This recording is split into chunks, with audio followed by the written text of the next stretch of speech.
Hi, good morning. Rob Travels with Dottie here, and we're into November. What is it? November 3rd, 2025. And in a couple of 2 or 3 weeks here, I'm going to head to Quartzsite, Arizona, and I want to talk to you about 5 potentially dangerous things that you could run into if you plan to camp in Quartzsite in the desert. And many of these things, they apply to RV parks too, because many of the RV parks are in the desert. Because guess what? The town of Quartzsite is actually in the desert. So a lot of these hazards exist here. So everyone should pay close attention. And I say that because I'm a pretty smart, educated guy. And when I went to Quartzsite, I knew very little or nothing about all of these things. So let's start with this is not going to be an RV park thing. First one isn't. It's a desert thing. But if you're going to boondock in the desert, you're going to discover as you drive out there and find a place to camp that there are dirt roads. In each one of the LTVA or long-term visitor areas, and that's mostly what I'm going to be talking about, but it applies to all, even the BLM 14-day areas, anywhere in the desert. In the LTVAs, there's a main kind of paved road, especially, I'm not sure all of them have a paved road, but definitely the La Posa South, the most popular one, does. But off that are all kinds of dirt roads. That's my point. And these are rarely any kind of official roads. They're just one well-worn traffic over the years. And don't be fooled into thinking because it's a road, I'll be able to successfully drive through it, because these roads, many of them, go through what we call washes. And washes are indentations in the desert cut by water flow. And when you see them, there's not going to be any water in them, but there will be active during a rainstorm or huge runoff from the mountains. But when you're there, most of the time, they're going to be void of water. And you're going to see, like I'm going to put up here, a road that seems to gently go through the wash. And this is a picture. There's Dottie in the foreground there. And this is a picture of a wash that I drove through in my truck almost every day that I went into town. I would drive my pickup truck through this wash. I, however, never pulled my trailer through this wash because it wouldn't make it. So you really need to be careful, especially when you're coming in with a Class A, Class C, pulling a trailer, whatever it is that you're doing, that just because there's a road going through it doesn't mean you're going to make it. I have firsthand seen rigs absolutely so stuck in these washes that they had to hire professionals to come out and pull you out. And guess what? If you're far enough off the road, and I'm not sure exactly how far, you can call whatever towing insurance you have.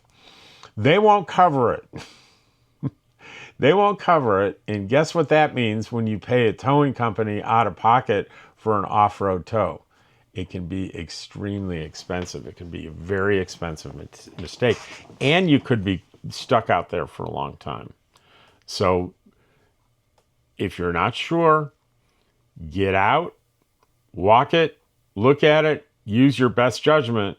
Is it steep? If it's too steep for my rig to go through, you can always drive along that wash if you're trying to get to the other side of it. And there are going to be many crossing points, and eventually you'll find one that's fairly flat, that's safe. So that's the number one lesson I've learned. Okay, I'll tell you, my first time coming to Quartzsite, I was joining a Next Exit is a YouTube channel that I was watching, and they were having a rally, and I signed up for their rally, and they had coordinates for where they were going to meet in the desert in La Posa South. But they also had a whole separate video on how to navigate to get there safely, which I promptly ignored because I said, well, I'll just put the coordinates into my GPS and I'll drive right to them, not knowing any better. So they were actually, I could see by the the GPS coordinate, they were pretty close to the front. It was going to be easy. So I drove and I got to where I could see the camp, and there was a wash. The road went through a dip, and I didn't know it was a wash. I didn't know what a wash was. And as I'm driving towards this wash, pulling my little trailer, I'm seeing Bob, that I recognize from his YouTube channel, because he's a very tall, white hair, very tall, very distinctive looking, and a bunch of other people's kind of running towards me from the other side of this dip. They're waving their arms, so I stopped, and they're like, "Don't do it! Don't drive through there." Now, I can't tell you honestly, I wasn't really close enough and I hadn't really started considering it. I'm not sure whether I would have tried it or not. But they gave me directions on it. He said, "Look, this is not safe for you to go through. You need to go down the main road, like all the way to the end of the pavement, make a right, go across 2 washes, come all these complicated instructions to like go a mile this way, go across where it's safe on the wash, and drive a mile back here." I did make it, but just as I was they had waited for me, and they sent out a search party because I took so long doing it. But that's my real life story on my education on washes. Okay, here's one. People ask about this all the time. These guys.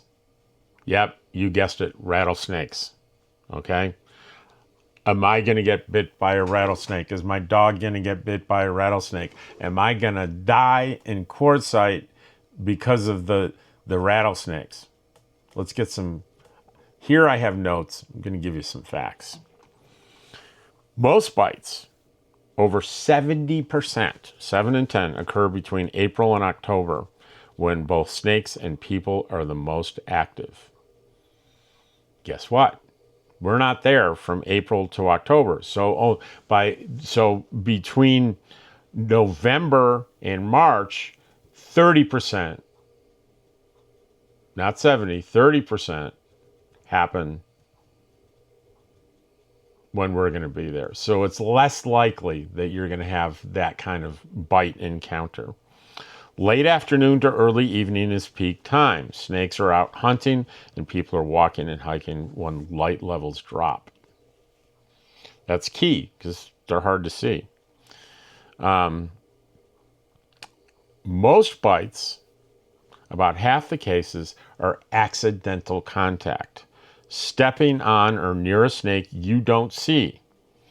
Like because it's at night and you're not using a flashlight, or it's dusk and you're not paying attention, or maybe at dusk you should use a flashlight too. And here's one I love that I will never do because I know this now. Reaching under rocks, wood piles, or into shrubs. Won't see me doing that. Walking barefoot, wearing sandals, or sitting down without checking the ground. I always wear fairly heavy duty hiking boots, or these walking shoes that are fairly robust. 1/3 of cases are intentional contact, right? This is sort of the Darwin effect here. Intentional contact is trying to move, kill, or capture the snake. Alcohol is often involved in these incidents. Who'd have thunk? Wildlife experts note that half of all snake bite victims are trying to handle the snake. Just keep in mind they seek shelter in under RVs, under your stairs, under your RV, firewood, outdoor furniture, or tarps during hot or cold periods. Here's a real life story. Now, this is not the actual picture. This is AI recreating what I know to be true. A popular camp near me, where a lot of people camp, where they have community activities and they have a shelter that's up all year and they have couches and stuff in there. I think it was in March, they were breaking down the the community shelter, and there was a couch in there, and they pulled the couch out, and this is what they found. I used to visit there and sit in that couch. Holy moly. So again, that's not an actual picture. I told AI to recreate what I knew to be true. Dogs. I think they say nationally there's 150,000 rattlesnake bites for dogs. That seems like a lot, but there's millions of dogs. So what does it happen? Dogs sniffing around brush or rock piles. So I don't let Dottie in the desert go sniffing around rocks or in the washes is where there's vegetation, right? That makes sense because that's where water might be or water is. So around the washes, I don't let Dottie just go in and start sniffing around. If she would have, I'd let her, but she doesn't. I don't let her. Off-leash dogs exploring ahead of owners. I never let Dottie off-leash. And coming later in the video, there's another good, dangerous reason to keep your dog on a leash in the desert. Dogs chasing small movement or scents. Okay, so keeping your dog on, I use a retractable leash, but if I'm like near vegetation or something, I pull that leash back and I create a short leash. And you women out there are going to love this statistic. 80% of snake bite victims are males, mostly between 20 and 50 years old. Now, this may tell you something about males between 20 and 50. I don't know. What do you think? Next thing that people ask about all the time is people are pretty scared of scorpions. Yeah, scorpions. So scorpions, we all know what they look like, and here's the classic. You're gonna step in your shoe. There's gonna be a scorpion in there, and here's the AI image of a scorpion in a shoe, and that's rare. The scorpion in a shoe is rare, but everybody talks about it like it's a thing. It's not real. It's not a thing. The Arizona Drug and Information Center handles several thousand stings a year. The vast majority occur from stepping on scorpions barefoot. Hello? Do not go out into the desert in bare feet. Just don't do it. It's crazy. Or the other reason is handling them. Okay, I'm going to go. If you think that it's okay to walk barefoot in the desert and you think it's okay to pick up a scorpion or a friggin' rattlesnake for that matter, you deserve to get bitten or stung. You really do. So shoes, it's not really a thing. Do I still look in my shoes before I put them on? Bet your butt I do. I do. All right. Coyotes. Lots of coyotes. You'll hear them at night. You'll hear them in packs. Coyotes are predators, right? And don't ever forget that, and do not underestimate coyotes. If you have your little dog loose or your little cat loose in the desert, they are coyote food. They very well could get killed by a coyote or a pack of coyotes. Sometimes they hunt sole coyotes, and other times they'll hunt in packs in a very intelligent way. And let me tell you about a real-time story that happened last year with someone that many of you know, Pup Camper 58, my close friend Cheryl, and subscribe to her channel. She's doing a huge gig in Tennessee where she's camp hosting for like almost 9 months, I think, and she's camp hosting now. She's got great content on that, Pup Camper 58. But one afternoon, early in the evening, it wasn't dark yet, and she was out walking her dog, And I hear her yelling, get away from me, just screaming. And what was going on was she and her dog, which is not a small dog, her dog, I'm going to guess, probably weighs 40 pounds, 35, 40 pounds. Not a little dog. And Cheryl is a normal sized woman. She's out there with her dog, and they get confronted with a large male coyote. It's still light. There's rigs everywhere. And this coyote is edging towards the two of them, staring down Cheryl and her dog. And it was a very frightening thing. And finally, with enough yelling and screaming, the coyote turned around and walked away. Remember that story.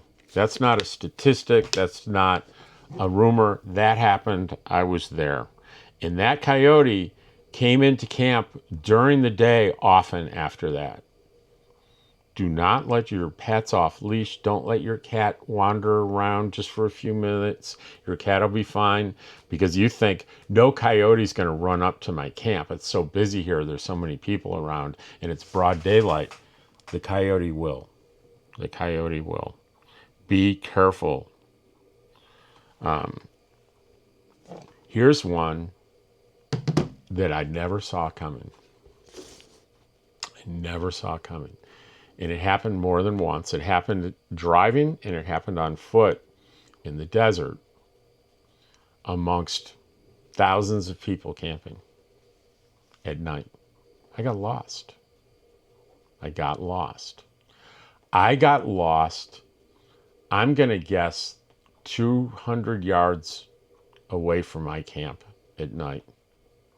How could that possibly happen? Because there's a light on my rig, but there's a light on everybody else's rig too. And I got disoriented. And I could not find my rig. Right? And finally, I drove around enough and I found it, of course. And you probably will be too. But there was another night I walked to a nearby camp during the day. It was easy peasy. And I went to walk home at night, about midnight.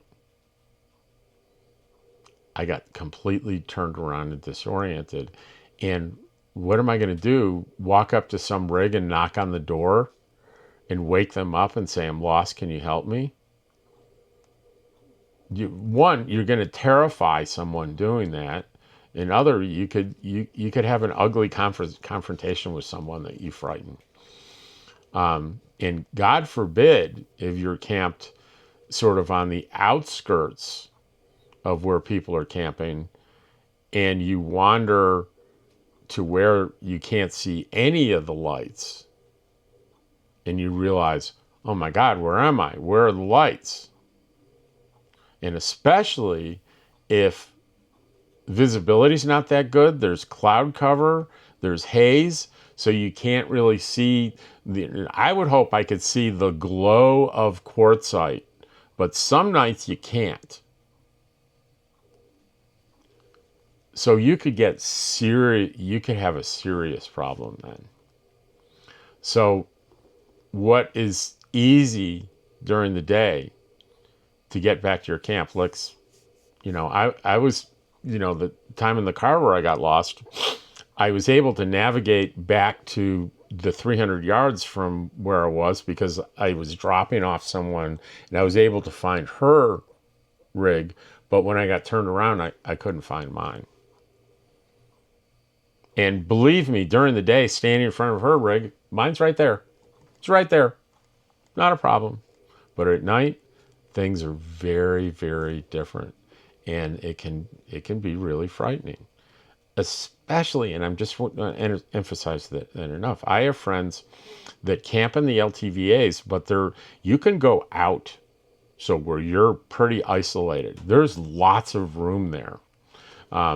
People ask the question, during peak time in January, am I going to be able to find a place to park in the desert? Are you kidding? It's it, it looks like a massive sea of RVs, like thousands and thousands as far as the eye can see, but it's a small fraction of the land that's available to camp on. So there are plenty of people that like to camp in solitude, so they do that, and they you you could just go for a walk as the sun's going down, then find yourself completely disoriented and not able to find your camp and wonder where's the closest human being. The desert changes to something very different after the sun goes down. It's I've never seen more beautiful sunsets anywhere that I've ever stayed. I have gorgeous sunset pictures. Here's here's one. That's right outside my camp, and it just isn't that beautiful? But after that beauty of the sunset goes away and that sun goes down, it's an environment of mystery, predators, and as long as you're around a campfire with friends, you're pretty safe, and your dog's either inside or on a short leash attached to your chair. You're good. But if you make mistakes, the predators take over, and your dog may not be safe, your cat's not safe, and heck, you may not be safe. So heed this advice. Be very careful. I sat thinking, are there any other hazards that I can think of that are directly related to camping in the desert? And I can't, I can't think of any. So these are the things. People are afraid to do this. These are generally the things that they're afraid of. And I hope, as I pointed out, if you use common sense, have awareness, these things are not going to be a problem. So I hope very much that you enjoyed today's video, and it's doing some folks some good. And if just one or two people avoid disaster because of this video, then mission accomplished. Take care, and I'll see you tomorrow. Let's take a look. Where's Dottie?